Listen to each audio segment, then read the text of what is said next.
Hi, I'm Dylan with Halogen Systems, and today I'm going to show you how to program one of our display boards. So the things that you're going to need to accomplish a display firmware programming is going to be a computer, of course one of our Halogen Systems displays. I have one of our display faceplates here, and you can remove this from any one of the displays. We will be supplying power from here, so you only need the faceplate. And then you will need one of our programming kits. The part number is PRGM0001. You can also get the MP Lab Pickit 5 Debugger off the shelf as well, and then just order the cables from us. We have a proprietary cable here that can be ordered from us, and these headers can also be ordered off the shelf from DigiKey or from MP Lab directly. So this is the Pickit 5. Inside the kit, we have a USB-C to USB-A cable. The first thing we're going to do is the side that is identified as Pickit is going to get the header. The 5-pin header will be plugged into the terminal block. And within here is a small caret identifying pin 1. That caret needs to be aligned with the caret here on the Pickit 5 device. So our device is now set up, and we're going to go ahead and open the MP Lab IPE software. We will have a link in the bio for how to download this software. Also, in each one of our kits, we include a display firmware programming procedure that also has the URL on there as well. So I'm going to go ahead and open up the software.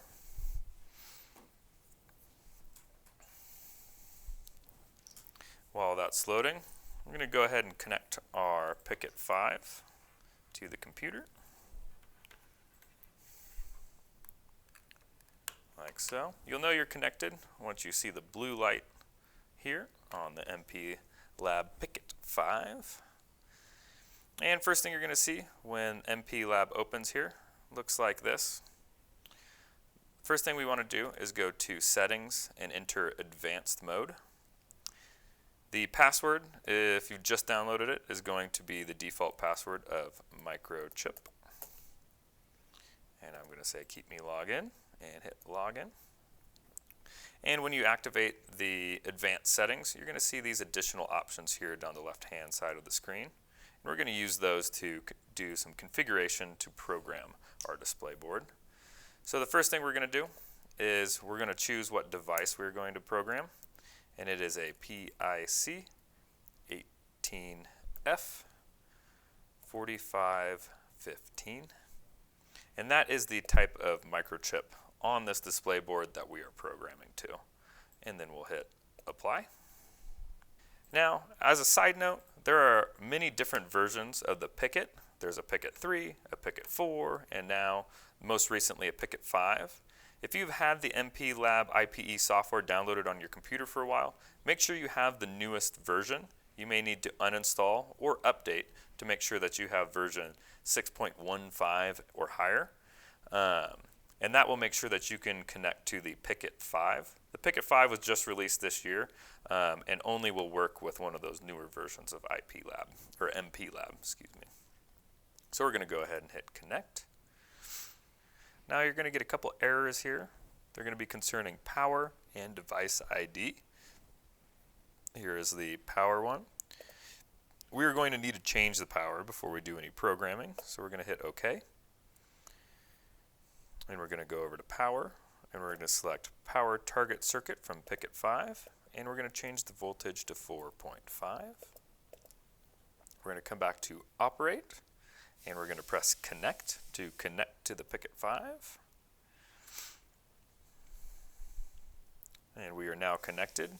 You know that we are connected because this button has gone from connect to disconnect. Next, we're going to come over to the hex file line, and we're going to select browse. And we're going to navigate to wherever you have downloaded the hex file that we have supplied. Always remember to reach out to tech@halogensys.com to confirm that you have the most recent or correct hex file to program your display. And we're going to hit open. And next we're going to come over here. Let's double check our settings. Our power is at 4.5. You do not need to change anything in memory. We'll allow the Pickit 5 to select the memories. You don't need to change anything in the environments. SQTP, you can leave this at default, as well as production. You can leave this as default, and you can leave the settings here at default as well. And we're going to come to operate, and we're going to hit program. It's going to erase the current memory and then program with the new firmware, and you get the programming complete here, and you know that we are done. So you can go ahead and disconnect from the display, and I always like to power on the display afterwards to confirm that the firmware is present on the file. So we're going to power it on, and we're going to go to the down arrow screen, the first one, and we're going to look down here at VD, that is version display, and we just programmed it with version 326, and there it is, version 326. That's how we know our programming was successful. If you guys have any questions or issues with this firmware programming procedure, feel free to reach out to us at tech@halogensys.com. Otherwise, have a great day, and we look forward to hearing from you.